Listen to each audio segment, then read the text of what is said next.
en la ciudad de Jalapa, Veracruz, pero aunque no están aquí, quiero agradecer por la oportunidad de poder exponer su palabra. Es una bendición poder estar en la plataforma que nuestro pastor por años ha construido. Y yo hoy quiero que abras tu corazón a lo que Dios quiere hablar esta noche a nuestra iglesia, a nuestra vida. Amén. Y realmente estoy muy conmovido por el mover del Espíritu Santo hoy. Han sido días de experimentar la presencia de Dios, han sido días de experimentar el amor de Dios de una manera diferente. ¿Y cuántos creen que para los que aman a Dios, para los que buscan su nombre, el Señor se revela y el Señor no nos quiere ver en el mismo nivel? Siempre nos va a llevar de gloria en gloria. Amén, amén. Y yo hoy quiero que los próximos minutos abras tu corazón y que pongas tu atención. He preparado unas imágenes que van a ayudarme a exponer el tema que hoy yo quiero compartir. Y los últimos 2-3 años este tema ha sido un tema que ha cautivado mi corazón. Y el tema que yo hoy quiero exponer es amando su venida. Y quiero que repitas conmigo: amando su venida. Fuerte: amando su venida. Y quiero que me acompañes. Vamos a ir a 2 de Timoteo 4:7-8, y voy a leer la versión Reina Valera del 69.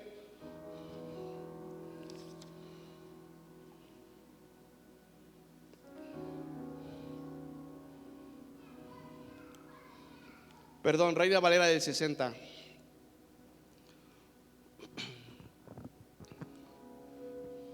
Todos lo tienen allí, tienen su Biblia, su celular. Y la palabra de Dios dice así: he peleado la buena batalla, he acabado la carrera, he guardado la fe.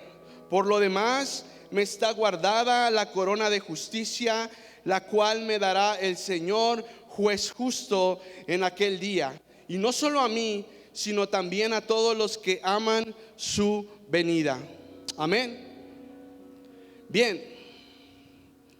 Y quiero introducir mi mensaje de hoy dándote un contexto y un panorama histórico del momento en el que se escribe esta carta. Y esta carta es escrita por el apóstol Pablo. ¿Y cuántos conocemos al apóstol Pablo? Amén. Amén. El apóstol Pablo en este momento estaba preso en Roma, y justo en ese momento, en la prisión, preso, escribe la última carta que había de escribir. Y la última carta que había de escribir antes de su muerte es esta carta. Es una carta pastoral dirigida a uno de sus mejores discípulos. Es una carta en donde él se despide de alguien que había sido muy cercano a él, y esa persona era Timoteo. Después de que Pablo desarrolla un ministerio glorioso, 3 viajes misioneros, aproximadamente 20 iglesias plantadas alrededor de Asia Menor y toda la parte de Medio Oriente. 3 años había estado predicando en Éfeso, en donde en ese momento se encontraba Pablo pastoreando. Timoteo en ese momento pastoreaba la iglesia de Éfeso, y Pablo, antes de morir, decide escribirle una carta. Y en esa carta él escribe y decide darle ciertas instrucciones que habría de seguir. Al final sería la 13ª carta que escribe Pablo, haciendo un total de un 48% del Nuevo Testamento. Es decir, en tu Biblia, el Nuevo Testamento, del 100% que tenemos desde Mateo hasta Apocalipsis, el 48% fue escrito por Pablo. Y de allí que Pablo sentara las bases teológicas, las bases doctrinales, para que hoy la iglesia pueda seguir siendo edificada, y para que tú y yo hoy podamos ir a lo que Pablo escribió inspirado por el Espíritu Santo y podamos seguir y avanzar. Pablo iba a ser decapitado por el emperador Nerón. Y yo quiero aquí darte un dato muy importante. En ese momento, los ciudadanos romanos, y recordemos que Pablo era un ciudadano romano, ¿sí? Los ciudadanos romanos que eran decapitados, que eran muertos por decapitación, ellos tenían una pena muy grande, es decir, era la afrenta pública más grande en ese momento. Y Pablo, sabiendo lo que estaba por venir, él decide mandar esta instrucción, mandar esta carta a Timoteo y abordar lo que hoy quiero compartirte. Y aún en medio de estas condiciones adversas, Pablo toma el tiempo para con amor, para con disposición, para con fe, escribir a Timoteo y animarlo para que continúe en su carrera de la fe. Pablo había sido impresionado por la devoción de Timoteo. Pablo conoce a Timoteo cuando Timoteo era aún muy joven y ve en Timoteo algo que le llama la atención y él queda impresionado y dice: wow, ¿quién es este chico llamado Timoteo? ¿Por qué tiene tanto amor por Cristo? ¿Por qué tiene tanta devoción por Jesús? ¿Qué es lo que hay en su corazón que lo hace despertar, que lo hace arder por Jesús? Y lo que Timoteo era un reflejo de las instrucciones de su abuela y un reflejo de las instrucciones de su madre. Y estoy hablando de Loida y Eunice. Y de allí la importancia para los que somos padres, que tenemos de poder educar a nuestros hijos, de poder transmitir la pasión. Si en tu corazón hay pasión por Cristo, yo te animo y te exhorto, este es un paréntesis, a que puedas introducir, a que puedas inspirar esa devoción por Cristo a tus hijos. Porque tú no sabes el día de mañana cómo Dios quiera usar a tus hijos, cómo Dios quiera usar a tus hijas. Yo tengo 2 hijas y anhelo ver cumplir el propósito de Dios en sus vidas. Y cuando analizamos la segunda carta a Timoteo, podemos ver que el último pasaje que está dedicado para despedirse de su discípulo amado, de su compañero de milicia, de su hijo espiritual, se puede dividir en 2 partes. La primera es una carta en donde da ciertas instrucciones ministeriales, y la segunda, que abarca a partir del capítulo 9 al 18, da ciertas instrucciones personales. Y también podemos conocer un poco el corazón de Pablo. Pablo le dice a Timoteo a partir del capítulo 9: Timoteo, cuídate de ciertas personas porque me han tratado mal. Te encargo que por cierto me traigas mi abrigo. Seguramente donde estaba en la prisión tenía frío. Te encargo que traigas los pergaminos.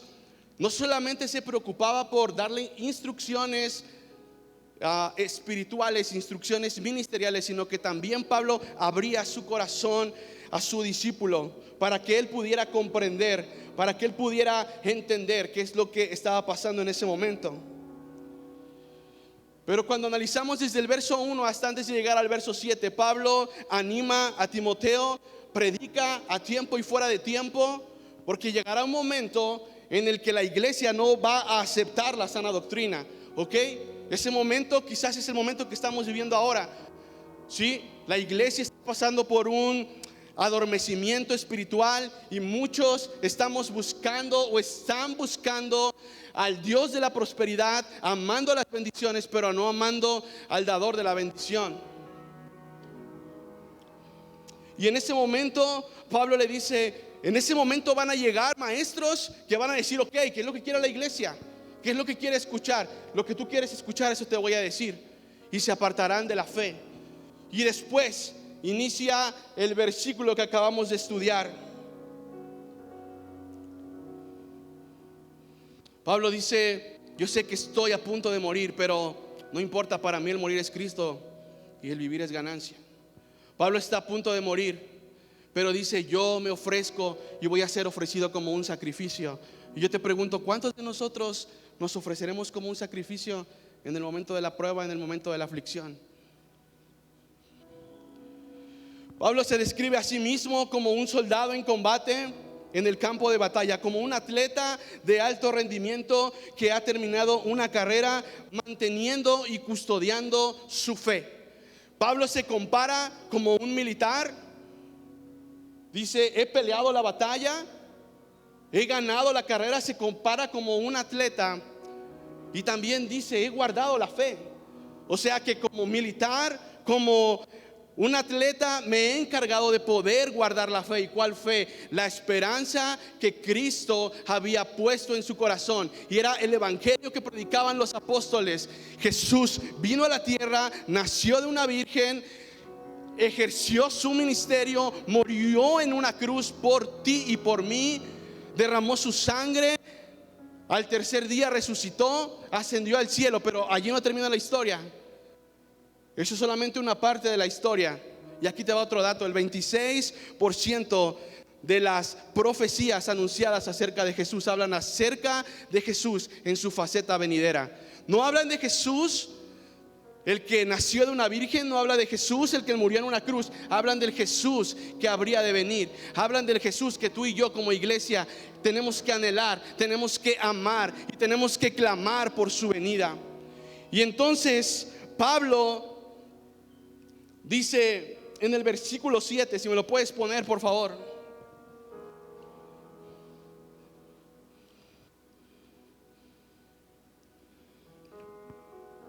He peleado la buena batalla, he acabado la carrera, he guardado la fe. Por lo demás, una vez que hice esto, una vez que mis credenciales, hablando de Pablo, imagínate, tú y yo quisiéramos tener al menos el 1% de las credenciales que tenía Pablo: fundar más de 20 iglesias, predicar el evangelio, hacer 3 viajes misioneros, cumplir con la misión de llevar el evangelio hasta lo último de la tierra, que para ese momento de la historia, lo último de la tierra era España. Y Pablo, en el libro de Romanos, escribe a la iglesia de Romanos con una doctrina fuerte, con una revelación profunda de quién era Cristo, porque él creía que la iglesia de Romanos estaba preparada para llevar el evangelio a España. Él quería estar y llegar a España para cumplir, y será predicado el evangelio, y entonces vendrá el fin. Y lo que Pablo instaba y decía: yo ya he hecho esto, yo ya peleé la batalla, yo ya gané la carrera, pero ahora ¿qué es lo que me espera? Lo que me espera, dice: por lo demás me está guardada la corona de justicia. Y yo quiero conectar esto con lo que nuestro pastor predicó a principio del año acerca del gran tribunal y acerca de los galardones, y cómo Pablo entendía esta revelación de Cristo acerca de cómo sus obras, su dedicación, su vida ofrecida en sacrificio a Cristo le daría como recompensa una corona. Y en el griego original, esta palabra corona se traduce como estéfanos. Y este estéfanos tenía una connotación muy importante y muy fuerte en la antigua Grecia, una connotación cultural. Recordamos que los griegos eran un imperio que floreció, que desarrolló las matemáticas, el arte, la poesía. Era un era un imperio en esplendor. Y entonces ellos desarrollaron también el deporte, y existían las olimpiadas que en ese momento se premiaban al campeón de una competición con esta corona. No era una corona real, era una corona que era como un premio. Y este estéfanos era una guirnalda que podía ser de laurel, podía ser de hiedra, podría ser de perejil. Y esta guirnalda se entregaba a los jugadores olímpicos que competían en las olimpiadas. Y no solamente a los que competían, sino a los que ganaban. ¿Ok? Y Pablo decía: ok, yo sé que me está esperando la corona de justicia. Yo sé que me está aguardando un premio, un galardón. El día en el que yo muera, el día en el que Cristo llame al tribunal, el día en el que sea dictada sentencia, yo podré recibir esa corona que va a mostrar lo que yo viví, y una vida desbordada y una vida llena de amor por Cristo. ¿Y cuándo va a ser eso?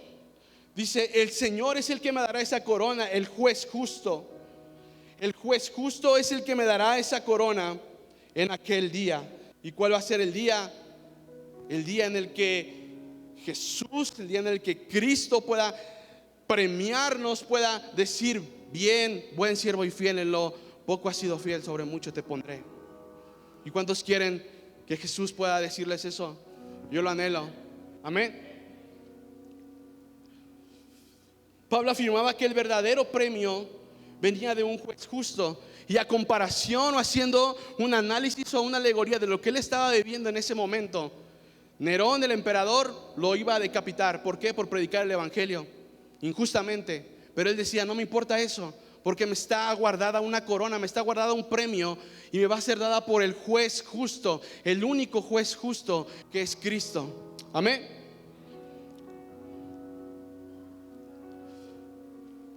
Pero imagínate, Pablo, aún con todo su ministerio, él decía: ok, esta corona no solo es para mí.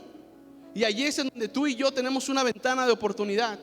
Porque, como te decía, si tú y yo nos comparamos con el ministerio de Pablo, quizás no seríamos ni el 1%. Como decía Juan de Jesús: no soy digno ni de atarle, desatar las cordeas de sus sandalias. ¿Sí? Yo te pregunto, tú y yo, ¿qué hemos hecho para Cristo? Quizás si comparamos nuestras obras con las obras de Pablo, si comparamos nuestras obras con las obras de Pedro, si comparamos nuestras obras con las obras de Juan, quedaremos muy cortos. Pero Pablo nos da una ventana, y yo puedo ver como una ventana de oportunidad. Y ahí dice: oye, Timoteo, no te preocupes. Yo sé que he tenido un ministerio prominente, yo sé que quizás mis credenciales me identifican, quizás mis credenciales hablan por mí, pero no te preocupes, porque dice: también está aguardada esta corona de justicia, esta corona, este galardón para todos los que aman su venida. Amén. Y Mau, quiero que por favor me apoyes con la siguiente lámina. Yo quiero darte una explicación y darte un contexto del original. Aman su venida. Como tú sabes, y si no sabes, el Nuevo Testamento se escribió en griego. Y cuando hacemos la traducción al griego original, hay muchas cosas que quizás podemos perder de vista. Y la palabra aman viene de la palabra griega agapekosi. Y esta palabra griega es una forma del verbo agapao, que no es un simple deseo, no es una simple espera. En griego, lo que agapao describe es un amor de elección y voluntad, una devoción profunda. Y no solo eso, está en un tiempo gramatical perfecto. ¿Y qué quiere decir esto? Que este tiempo gramatical anterior, por favor, este tiempo gramatical perfecto indica una acción que comenzó en el pasado y cuyos efectos permanecen. Es decir, son personas que han amado y que siguen amando en este momento. Esa es la definición de aman en el original, en el griego original. Y ahora quiero explicarte la definición de venida en el griego original, que en el griego se escribe o se traduce epifaneian. Y esta palabra epifanía significa aparición o brillo resplandeciente. Y en el contexto antiguo, esta palabra se usaba para la aparición gloriosa de un Dios con minúsculas, o la visita oficial de un emperador a una ciudad. Y cuando yo fui al griego original, yo pude escribir una traducción. Y ahora sí vamos a la siguiente. Y la traducción es esta: amor y devoción profundo por la aparición gloriosa y resplandeciente de Jesucristo en la tierra. Amén. Amor y devoción profundo por la aparición gloriosa y resplandeciente de Jesucristo en la tierra. Y para los que aman su venida, para los que tienen este amor y devoción profundo por la aparición gloriosa y resplandeciente de Cristo en la tierra, para ellos, aquellos que han desarrollado un amor tan alto que les permite acceder a las profundidades de la eternidad, es a los que Dios revela su plan. Amén. Y yo hoy quiero animarte, yo hoy quiero alentarte a que tú y yo podamos ser esas personas que tienen un amor y una profunda devoción por la gloriosa aparición de Jesucristo sobre la tierra. Amén. Siguiente, por favor.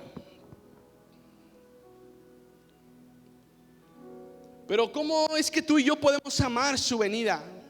¿Cómo cuando estudiamos la palabra, cómo cuando vamos a la palabra, tú y yo podemos ser despertados, tú y yo podemos ser animados, tú y yo podemos ser encendidos de amor por su venida. Y yo hoy quiero darte 5 puntos. Hoy quiero darte 5 puntos.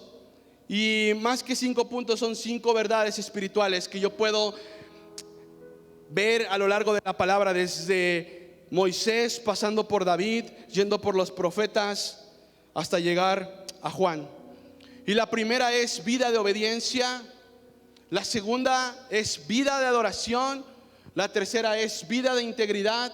La cuarta es vida de intimidad. Y la quinta es vida de devoción. Cuando tú tienes una vida de obediencia, cuando tú tienes una vida de adoración, cuando tú tienes una vida de integridad, cuando eres íntegro en tu comportamiento, cuando tú tienes una vida de intimidad y cuando tienes una vida de devoción por Cristo, no por los afectos de este mundo, sino por los afectos del Padre eterno, entonces tú y yo estamos amando la venida de Jesucristo. Amén. Y hoy quiero llevarte al primer punto.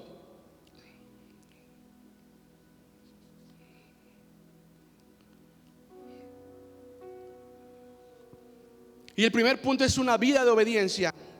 Y yo quiero ir y tomar esta porción de Lucas 24, en donde los caminantes de Maús iban con Jesús. Jesús se les aparece, tienen sus ojos velados, porque ellos no saben quién es el que camina junto a ellos. Y no es hasta que Jesús les revela las escrituras, yendo desde Moisés, pasando por los profetas, hablando de lo que decía la escritura acerca de sí mismo. Y hoy quiero que tú y yo podamos entender que una vida de obediencia es una vida que Moisés nos reflejó, es una vida que Moisés nos moldeó. Y cuando tú y yo analizamos la vida de Moisés, todos conocimos que fue el libertador del pueblo de Israel. Cuando el pueblo de Israel estaba aprisionado en Egipto, llegó Moisés y pudo liberar a su pueblo. Pero Moisés fue obediente al llamado. Moisés fue obediente a su asignación, y eso tú lo puedes encontrar en Éxodo 4 del 18 al 20. Es decir, Moisés había crecido en el palacio, había crecido con el faraón, en la familia real. Sí, todos conocemos la historia. Después él se entera que es un hebreo, él mata a un egipcio que estaba atormentando, que estaba golpeando a un hebreo, y él ve que sucede que un egipcio le dice: oye, tú mataste a esto, ¿también quieres hacer lo mismo conmigo? Entonces él huye al desierto, y en el desierto es en donde aparece una zarza y Cristo se le revela. ¿Ok? ¿Y qué pasa después? Cristo le dice: ok, yo te he elegido para que tú vayas y libertes a mi pueblo. Y entonces Moisés dice: pero Dios, yo soy un tartamudo, no tengo facilidad de palabra, ¿cómo lo voy a hacer? Él fue obediente al llamado y a la asignación que Dios le había encomendado. Él fue también obediente para dictar un juicio contra Egipto. Cuando él se aparece y se presenta ante el faraón junto con Aarón, lo que hace es dictar un juicio. Y todos conocemos las 10 plagas de Egipto. Y lo que pasa allí es que Dios endurece el corazón del faraón y envía una serie de plagas que son un juicio contra Egipto. Y este juicio es lo que conocemos como las 10 plagas, que por cierto, estas plagas, muchas son una sombra de lo que aparece en Apocalipsis en el tiempo de la tribulación. Pero voy a dejar eso allí ahora. Moisés fue obediente para recibir las instrucciones precisas y construir el tabernáculo. Cuando tú puedes leer el libro de Éxodo, tú te das cuenta cómo Moisés tenía una relación íntima con Dios, cómo Moisés tenía una vida que reflejaba a través de su obediencia su relación con Dios. Y la palabra dice que él subía al monte Sinaí, y que cuando él estaba con Dios, él no lo podía ver cara a cara, pero él decía: yo te quiero ver cara a cara. Ok, le dijo Dios: escóndete en una roca, yo voy a pasar y no me puedes ver, porque si tú me ves, la gloria que tengo te va a consumir y vas a caer muerto.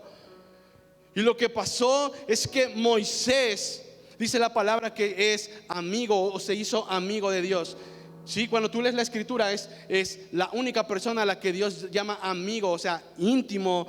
Sí, y que cuando él bajaba del monte, dice que su rostro resplandecía, porque por estar expuesto a la gloria de Dios, y tenía que cubrir su rostro para que las personas no vieran ese brillo y no dijeran: wow, Moisés.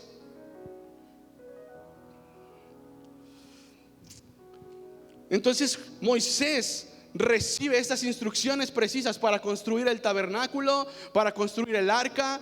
Recibe las instrucciones precisas de cómo los sacerdotes tenían que oficiar la ceremonia, de qué tenían que vestirse, cuántas piedras tenía que tener el efod que portaban los sacerdotes. Y cuando vemos el capítulo 39 y el capítulo 40 de Éxodo, vemos que al menos hay 15 veces en las que se dice como el Señor le había ordenado a Moisés, como el Señor le había ordenado a Moisés. Y es casi como una réplica en cada versículo, que terminando el versículo, terminando una instrucción, dice: y Moisés lo hizo así como Dios le había dicho, y Moisés lo hizo así como Dios le había dicho. ¿Y qué fue lo que provocó o qué fue lo que desencadenó en esta vida de obediencia? Justo antes de morir, la obediencia de Moisés produjo que Dios le permitiera contemplar a Cristo en su segunda venida. Y quiero que me acompañes, por favor. Vamos al libro de Deuteronomio 33, 26, y quiero leer la Nueva Traducción Viviente, por favor. Deuteronomio 33, 26.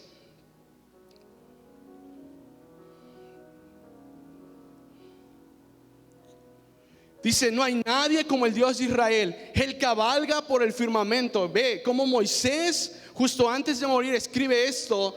Y dice: veo cómo Él está cabalgando en el cielo, cómo Él está cabalgando en el firmamento. Cuando tú lees Apocalipsis, ves cómo Jesús viene en su caballo blanco y dice: cabalga en el firmamento para ir en tu ayuda a través de los cielos con majestuoso esplendor.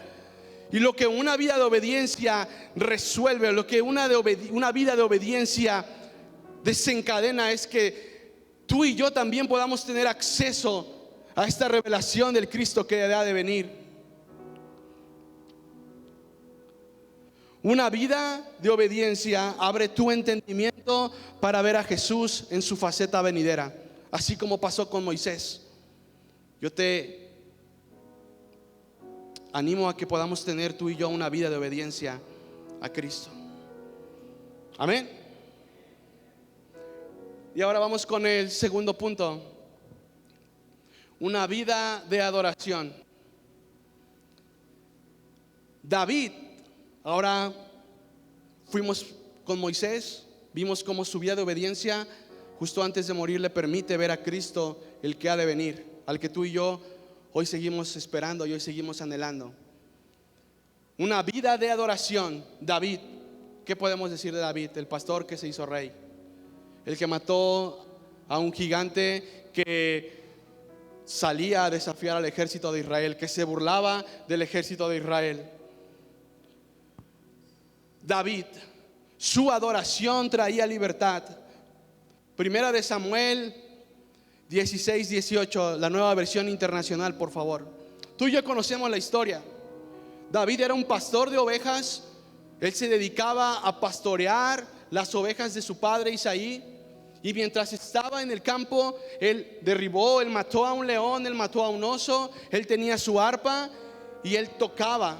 Y entonces dice la palabra, uno de los cortesanos sugirió, estaba hablando de Saúl. Saúl, recordemos que en ese momento el Espíritu de Dios se había apartado de él. ¿Por qué? Porque él había desobedecido las instrucciones de Samuel. Las instrucciones de Samuel fueron: ve y ejecuta un juicio contra Amalek. Y lo que él hizo, no acató la orden. Él tenía que matar a todos, a los niños, a las niñas. Él tenía que matar a los animales, él tenía que matar a todos, incluso al rey de Amalek. Pero ¿qué dijo Saúl? No, bueno, voy a guardar lo mejor y lo ofreceré como sacrificio. Y tú ahora puedes preguntarme, pero ¿por qué Dios quería que mataran a los niños inocentes, a las niñas? Lo que Dios estaba ejecutando en ese momento era un juicio contra una nación que se había ido tras los ídolos, contra una nación que se levantaba día y noche contra el pueblo de Israel, con una nación que había blasfemado contra el pueblo de Dios. Y Saúl era el encargado, era el rey. El profeta Samuel le dice: ve y ejecuta ese juicio contra Amalek. Y él dice: no, voy a guardar lo mejor y lo ofreceré como sacrificio, y quizás Dios se agrade de mi ofrenda. Y le dice Samuel: Saúl, ¿no sabes que el obedecer es mejor que los sacrificios? Amén.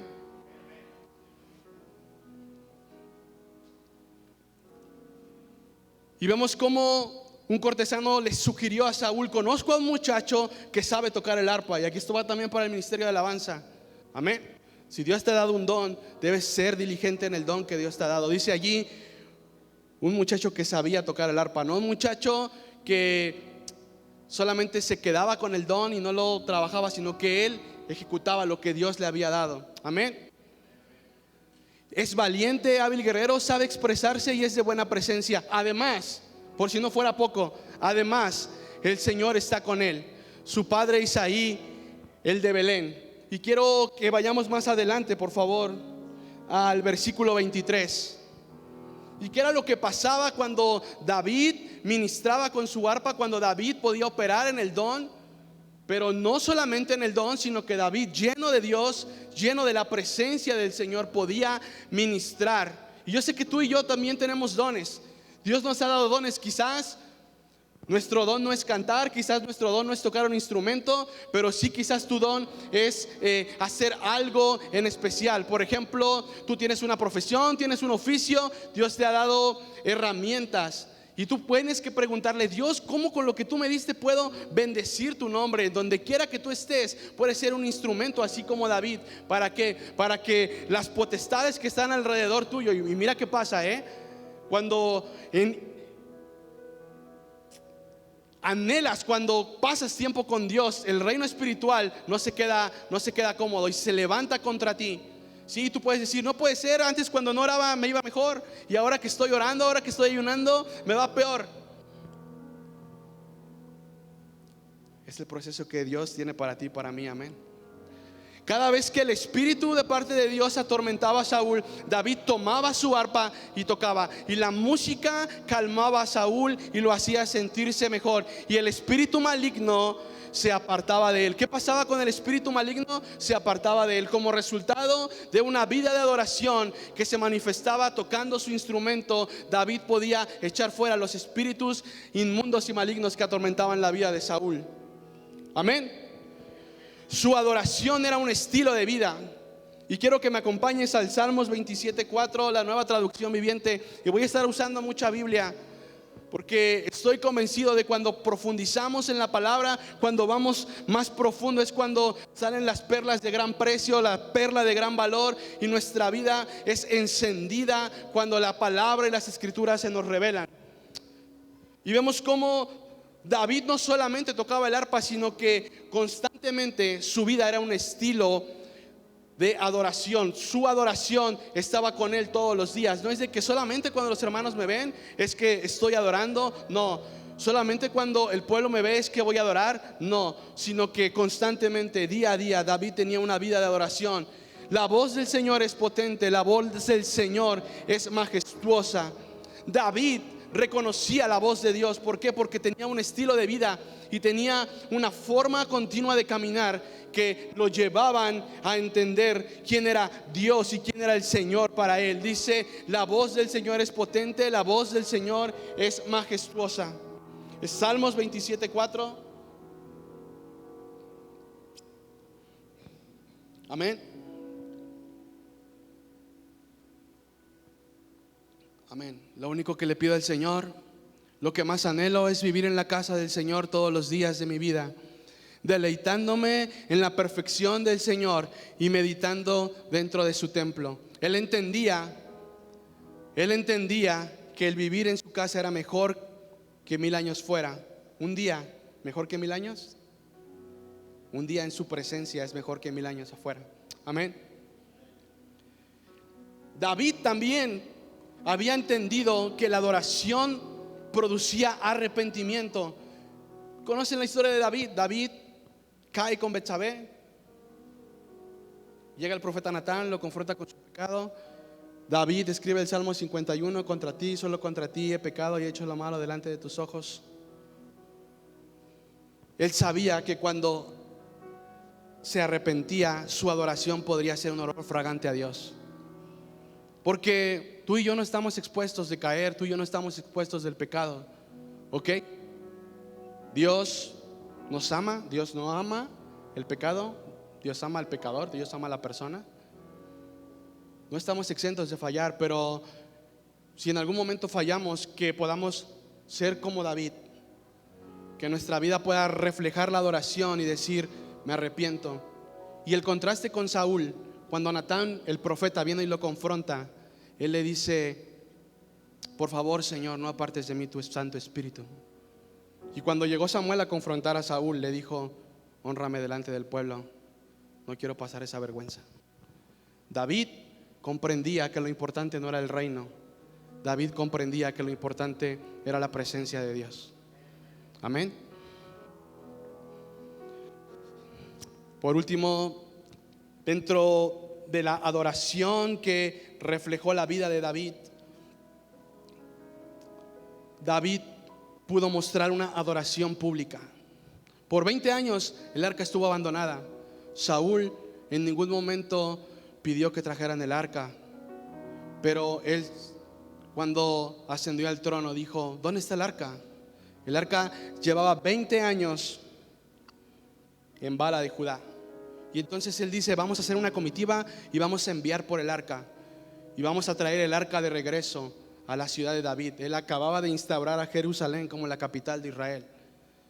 Y entonces él manda por el arca, van por el arca, ocurre un accidente, el arca se va a caer y Usa la quiere detener. ¿Y qué pasa con Usa? Cae muerto. ¿Por qué? Solamente los sacerdotes podían transportar el arca. Y entonces David tiene miedo y dice: wow, esto no es cualquier cosa. Y dice: vamos a dejar el arca aquí por un momento. Y el arca se queda en la casa de Obed-edom. Y tiempo después le dicen: oye, David, ¿recuerdas que dejamos el arca en la casa de Obed-edom? Pues Obed-edom ha sido prosperado. Obed-edom es una persona que Dios ha bendecido. Vamos por el arca, dijo David. Y David vuelve a reunir una comitiva, envía por el arca, y entran a la ciudad. Y entonces él empieza a danzar. Él trae un porte de vestiduras sacerdotales. ¿Y qué pasa con su esposa Mical? Oh, el rey. ¿No se avergüenza el rey de hacer espectáculo?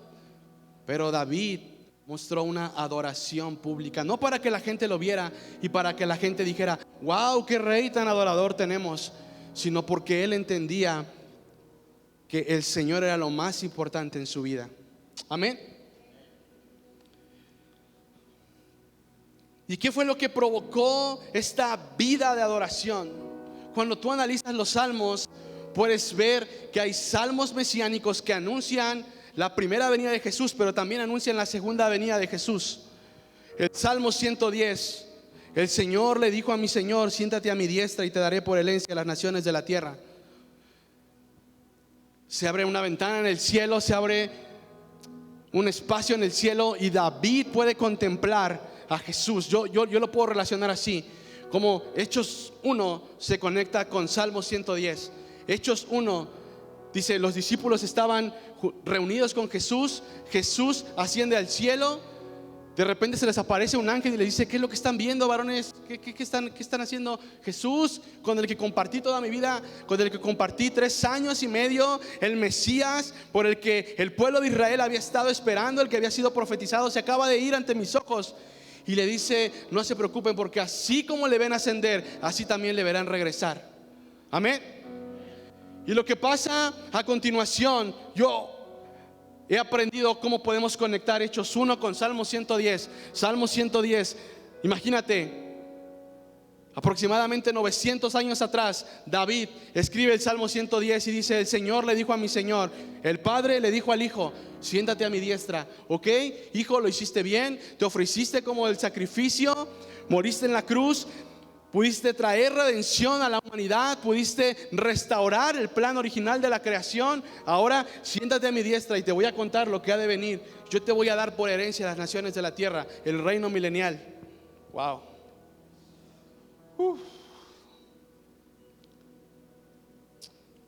Y quiero que me acompañes al Salmo 68:4. Y quiero mostrarte cómo esta vida de adoración desencadena también en la revelación del que ha de venir. Y es por eso que mi corazón este tiempo arde, porque tú y yo podamos tener un entendimiento claro del Cristo que ha de venir. Todos amamos al Cristo hoy, sí, en su faceta presente, el que es, Conocemos del que era cuando analizamos las escrituras, pero ¿qué pasa del que ha de venir? ¿Cómo está nuestra revelación y cómo está nuestro entendimiento acerca de que ha de venir? Cantad a Dios, cantad salmos a su nombre, exaltad como Moisés, exaltad al que cabalga sobre los cielos. Yahweh es su nombre, alegraos delante de él. Y cómo esa vida de oración produjo un entendimiento y una revelación del que había de venir, el que cabalga por los cielos. Una vida de adoración abre el cielo para que podamos contemplar al que ha de venir.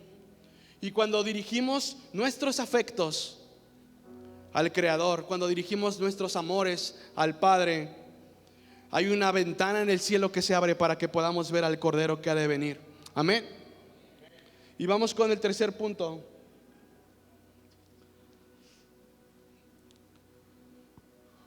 Una vida de integridad.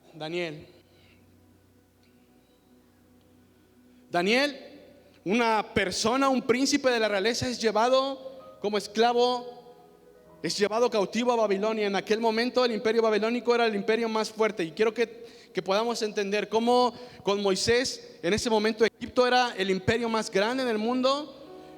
Dios levanta a Moisés. Ahora vemos a Daniel en Babilonia, el imperio más grande. En ese momento Dios levanta a Daniel. Y vemos cómo Daniel tiene una juventud íntegra. Propuso en su corazón no contaminarse con la mesa del rey. Daniel junto con sus amigos es traído al palacio. Y dice la palabra que no trajeron a cualquier persona, trajeron a lo mejor de Israel, a la realeza, a los sabios, a los entendidos, a los que habían estudiado. ¿Por qué? Porque ellos querían que ellos pudieran compartir su cultura, que ellos pudieran compartir lo que habían aprendido en Israel. Ellos reconocían que había un Dios grande, que había un Dios real en Israel. Y Daniel, aún participando de la mesa, estando con el rey, él propuso no contaminar su corazón y dijo: yo no voy a contaminar mi corazón con la mesa del rey. Y lo que pasa o lo que sucede es lo que conocemos como el ayuno de Daniel. ¿Sí? Él solamente dice: denme legumbres y después compárenme 20 días, 21 días. Compárenme con las personas que han comido de toda la mesa del rey, de todos los manjares, y verán que yo estaré mejor. Puedes estudiarlo, puedes verlo en Daniel 1:8. Una profesión íntegra. Amén. Él trabajaba íntegramente. Vemos cómo Daniel sirve a 3 reyes en Babilonia: Nabucodonosor, Darío y Ciro. 3 reinados. Él pudo permanecer 3 reinados. Y vemos en Daniel 6:4. Daniel 6:4, y si me puedes poner la Nueva Traducción Viviente, por favor. Dice: entonces los demás administradores y altos funcionarios comenzaron a buscar alguna falla en la manera en que Daniel conducía los asuntos de gobierno. Gracias a su integridad, Daniel había sido puesto como una persona, un alto funcionario en el imperio de Babilonia. Dice: pero no encontraron nada que pudiera criticar o ordenar. Era fiel, siempre responsable. ¿Cuántos responsables hay aquí? Amén. Que llegan temprano a su trabajo, que son los mejores en su trabajo, no por sí mismos, sino porque son un reflejo de Cristo. Amén. Amén. Es algo en lo que Dios está trabajando en mí, en mi puntualidad. Amén. En que siempre tenga una respuesta agradable para mis compañeros. ¿Sí? Aunque a veces digan: ahí viene el cristianito, alabaré, alabaré. ¿No les ha pasado? Los bendecimos, amén. Siempre responsable y totalmente digno de confianza. Siempre responsable y totalmente digno de confianza.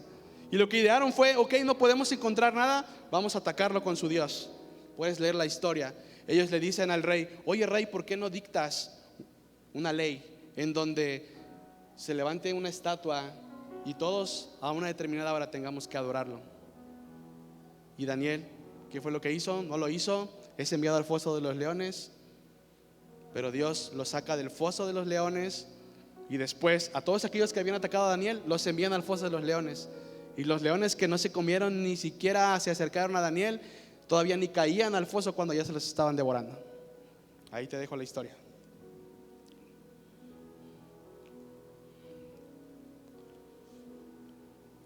¿Y qué fue lo que produjo esta vida de integridad en Daniel? Quiero que me acompañes, por favor. Daniel 7, 13 y 14 de la Nueva Traducción Viviente.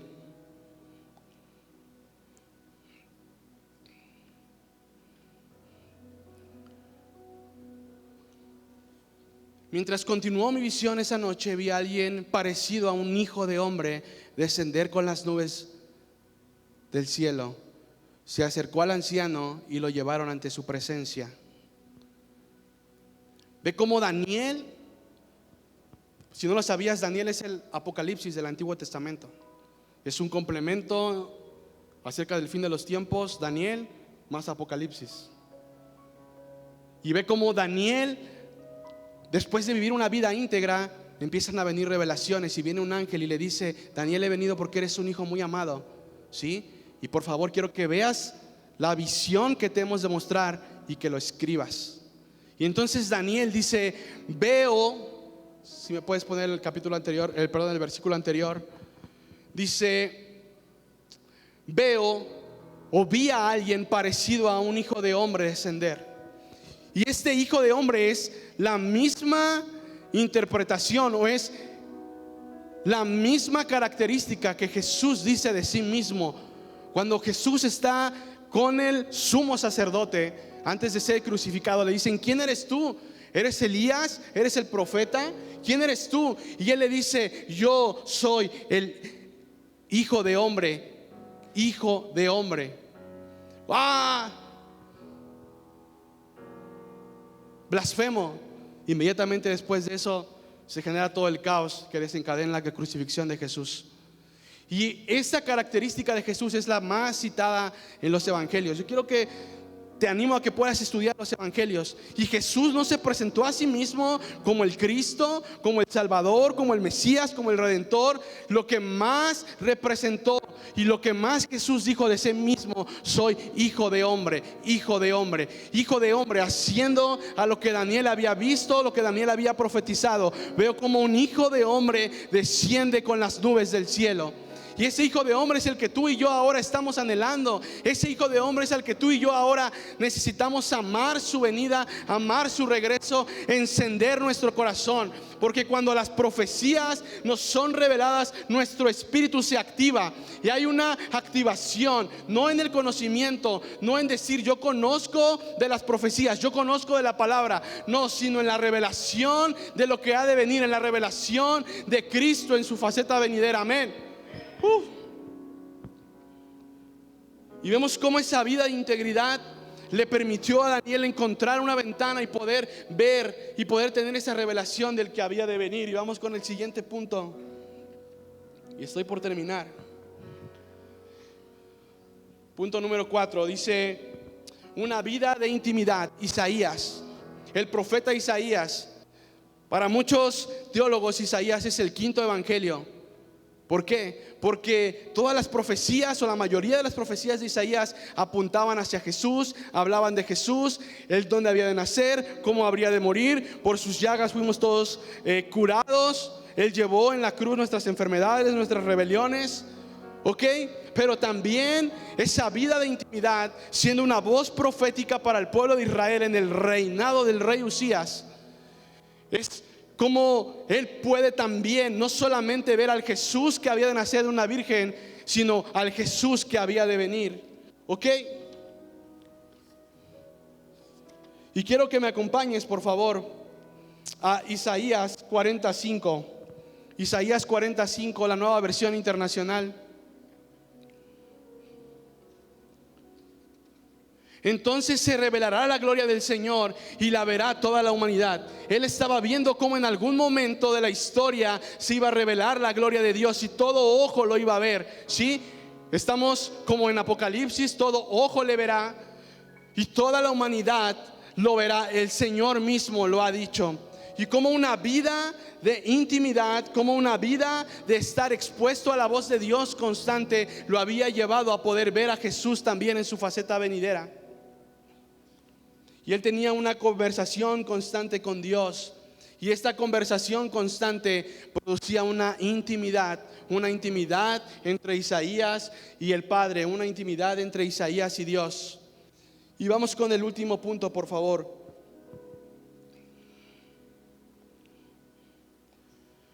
Una vida de devoción. El apóstol Juan. El apóstol Juan, el apóstol del amor, la revelación de Jesús escrita por Juan, Juan 1:1, en el principio era el verbo. Juan tiene una revelación del Jesús que era. En la creación, hagamos al hombre a nuestra imagen y semejanza, la Trinidad, el Padre, Hijo y Espíritu Santo. En el principio era el verbo, en el principio era la palabra, y el verbo era Dios y Dios estaba con él. Vemos a Juan también diciendo: yo soy la luz de los hombres, ¿sí? Yo soy el que alumbra. Y vemos cómo Juan muestra una revelación de la persona de Jesús que nadie en la Biblia, ningún autor en la Biblia puede revelarnos. Y yo te invito a que puedas leer Juan 1:1. Juan 1, perdón, todo el capítulo. Esto, en un martes de oración nuestro pastor nos dio esta palabra, realmente me bendijo y la atesoré en mi corazón. Y como Juan 1, todo el capítulo habla acerca de diferentes facetas de Jesús. Juan tiene una revelación profunda de Jesús. Juan, el discípulo amado, ¿sí? Juan, Cristo en la cruz, le confía a su propia madre a Juan. ¿A cuántos le confiarán a su mamá? A cualquier persona que pase por allí: oye, te encargo a mi mamá y me la traes, me la cuidas, por favor. ¿Le encargarías a tu mamá que amas mucho, la que te dio la vida, a una persona que fuera de confianza? Y Jesús en la cruz no pierde oportunidad de decirle: hijo, he ahí tu madre, madre, he ahí tu hijo. Juan encomendándole a su mamá, ¿sí? El discípulo amado, el que se recostó en el regazo de Jesús. Y Juan había tenido la revelación de quién era Jesús, de quién había sido, de quién era en ese momento y de quién sería. Y vemos como en Apocalipsis 19, 11 al 16, es el último versículo que uso. Quiero que todos podamos poner atención en este versículo y quiero que veamos cómo Juan desde Patmos, sí, preso también como Pablo, recibe la revelación del Apocalipsis. Hay un ángel que viene y dice: he venido porque eres también un hijo muy amado, así como Daniel, ¿sí? Y entonces voy a mostrarte lo que ha de venir. Y cuando Juan recibe esa revelación, dice la palabra, pum, cae como muerto. Y entonces viene el ángel y Juan quiere adorar al ángel. Le dice: oye, levántate, yo soy tu consiervo, ¿sí? El único que merece adoración es Cristo, porque el espíritu de la profecía, ¿sí?, es Jesús. Jesús es el espíritu de la profecía. Es decir, las profecías se cumplen en Jesús. El Jesús que era, ¿sí?, el Jesús que era en ese momento, el que había sido, y el Jesús que vendrá. Y vemos cómo dice: entonces vi el cielo abierto. Otra vez, el cielo abierto. Ve cómo se abre el cielo para personas que disponen su corazón y que dirigen sus afectos al Padre. Vi el cielo abierto y aquí un caballo blanco, y el que lo montaba se llamaba Fiel, Verdadero, y con justicia juzga y pelea. Sus ojos eran como llamas de fuego, y había su cabeza muchas diademas, y tenía un nombre escrito que ninguno conocía sino él mismo. Estaba vestido de una ropa teñida en sangre, haciendo alusión a su sacrificio en la cruz. Y su nombre es el Verbo de Dios. Juan 1:1. El verbo de Dios. Y los ejércitos celestiales, vestidos de lino finísimo, blanco y limpio, le seguían en caballos blancos. De su boca sale una espada aguda para herir con ella a las naciones. Sí, él venía a traer juicio. Él viene a traer juicio. Él veía como Jesús venía a traer juicio. Dice: y él regirá ¿a quién? A las naciones de la tierra, así como había profetizado David en el Salmo 110. Dice: él regirá con vara de hierro, y él pisa el lagar del vino del furor de la ira de Dios. Y en su vestidura, en un muslo, tiene escrito este nombre: Rey de Reyes y Señor de Señores. Amén. Dale un fuerte aplauso al Rey de Reyes, al Señor de Señores. Amén.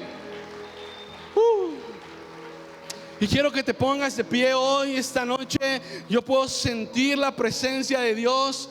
Y no es porque yo esté aquí, es porque algo se produce en su iglesia cuando las profecías nos son reveladas. Nuestros ojos son abiertos, nuestros velos son quitados, y entonces tú y yo, como una iglesia que entiende el tiempo en el que está viviendo, empieza a clamar y dice: Maranata, ven Señor Jesús. Maranata, ven Señor Jesús. He aquí yo vengo pronto, he aquí yo vengo pronto, y mi galardón conmigo para recompensar a cada uno conforme a sus obras. Amén.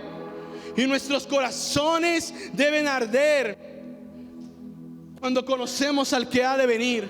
Y yo hoy quiero traer una palabra específica. Yo sé que tú y yo hemos conocido a Jesús en diferentes facetas.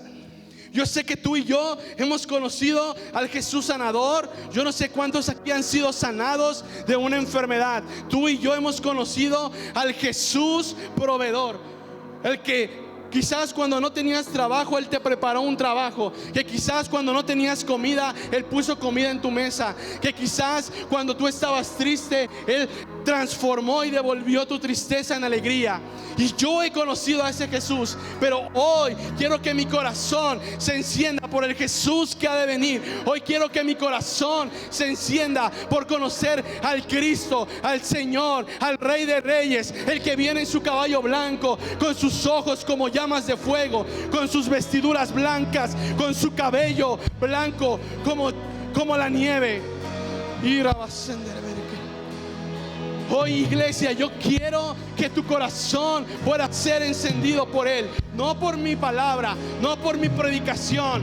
Que tu corazón y mi corazón puedan ser encendidos por su palabra. Que tu corazón y mi corazón ardan de amor por Él. Que tu corazón y mi corazón se desborden de amor por Él. Que tus amores no se dirijan a una persona, no se dirijan a tu familia, no se dirijan a alguien que amas. Que tus amores se dirijan al Rey, y que tus amores se dirijan al que ha de venir. Y hoy como iglesia, hoy como una iglesia que puede entender el tiempo en el que está viviendo, podemos ver Mateo 24. Sus discípulos le preguntan a Jesús: Jesús, ¿cómo ha de ser el fin? Y Jesús les da una radiografía perfecta de lo que tú y yo ahora estamos viviendo. ¿Sí? Y habrá guerras y rumores de guerra, y se levantará nación contra nación, reino contra reino. Habrá hambre, habrá pestilencia. ¿Sí? Es lo que ahora estamos viviendo en este tiempo. Y como iglesia, capítulo 25 de Mateo, la parábola de las 10 vírgenes. Estaban dormidas hasta que llegó una voz, hasta que escucharon una voz. Allí viene el esposo. Hasta que el clamor Maranata fue escuchado por esas vírgenes. No todas se despertaron.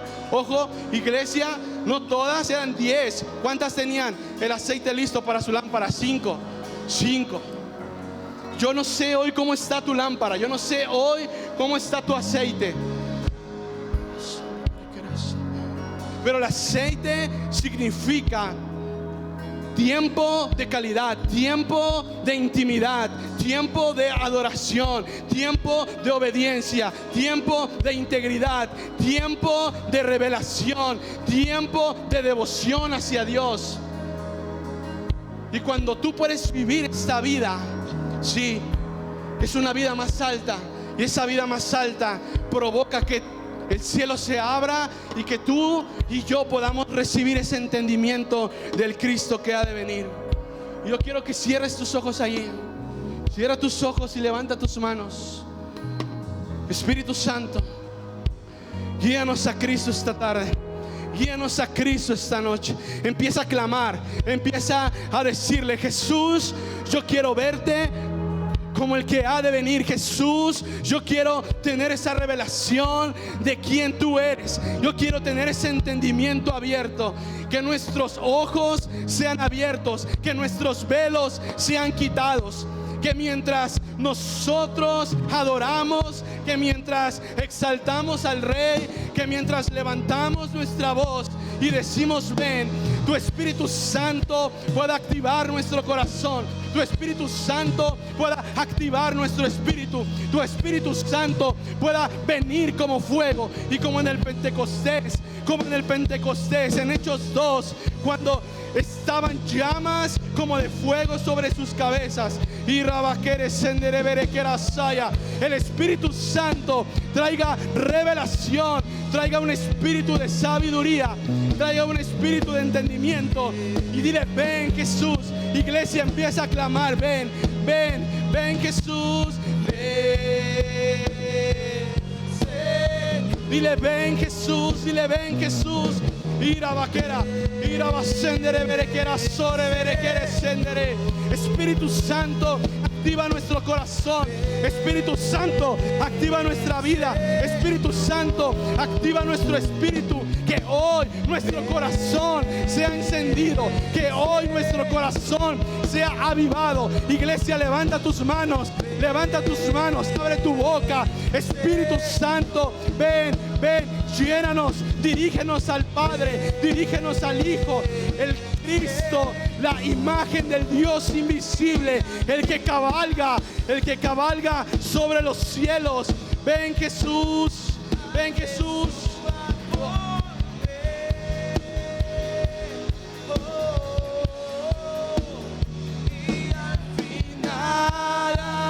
Queremos ver a Yeshua volver. Y al final queremos ver a Yeshua volver. Dile: ven, ven, dile: ven Jesús, dile: ven Jesús. Dile: ven Jesús. Amamos su venida, amamos su venida. Enciéndenos de amor por ti, enciéndenos. Trae devoción, obediencia, integridad, adoración. Ven Jesús, ven Jesús, ven Jesús sobre tu iglesia hoy. Ven Jesús, ven Jesús.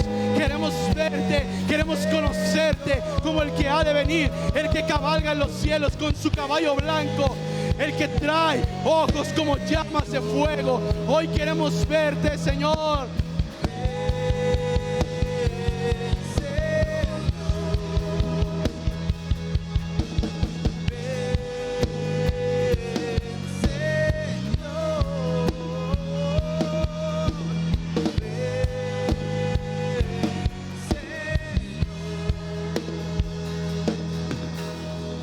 Ven Jesús. Mira, vaqueras. Clámale, clama, clama, clama. Que Señor, queremos ser una iglesia que plancha sus vestidos, que limpia y que quita sus manchas hoy. Ven Señor, ven sobre tu iglesia hoy. Ven sobre nosotros. Abre nuestro entendimiento y que un espíritu de revelación, que un espíritu de sabiduría, que mientras profundizamos en tu palabra, que mientras vamos profundo en ti, nuestro espíritu sea abierto. Que mientras vamos profundo en ti, nuestro espíritu sea abierto.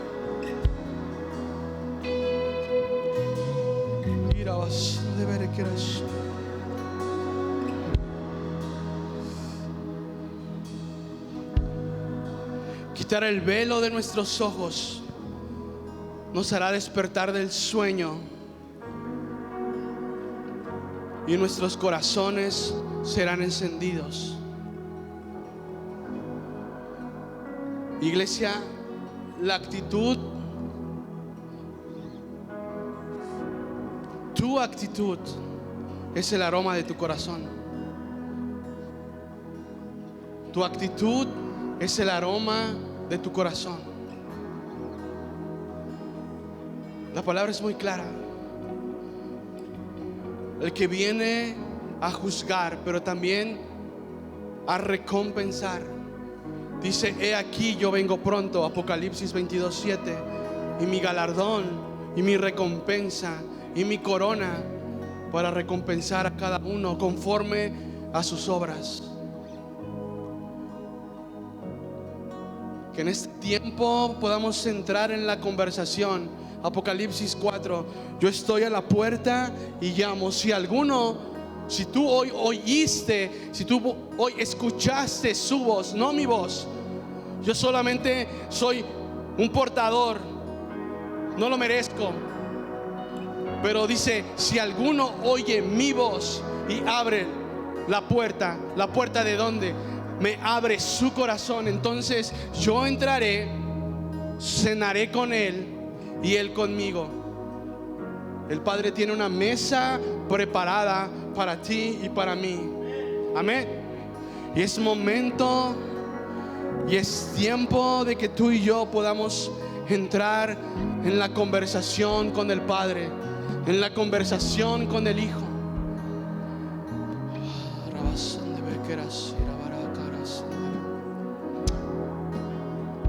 Gracias, Espíritu Santo. Gracias, Espíritu Santo, por tu palabra. Padre, yo te pido que en nuestro corazón pueda ser esa buena tierra, que no haya nada, ningún demonio, que no haya ninguna mentira, que no haya ningún espacio, ningún terreno con piedras que pueda impedir que tu palabra hoy pueda ser sembrada en cada corazón. Que tu palabra hoy sea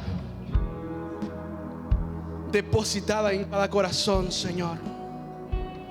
Gracias por tu presencia, gracias por tu bendición. Te amamos a ti, no porque seamos los mejores, te amamos porque tú nos amaste primero, y es la respuesta de nuestro corazón a tu amor.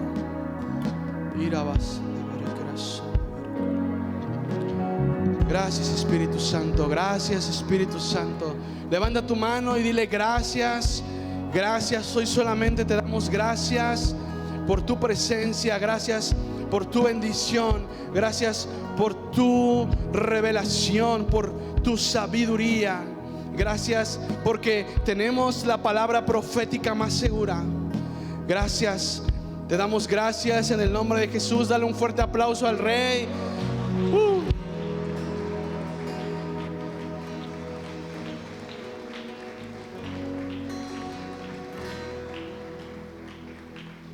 Amén, amén, amén. Iglesia, yo te animo a que puedas profundizar en la palabra de Dios, a que podamos profundizar en el entendimiento del que ha de venir. Amén.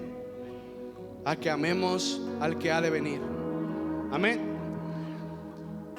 Y así como estás, prepara tu ofrenda, prepara tu diezmo.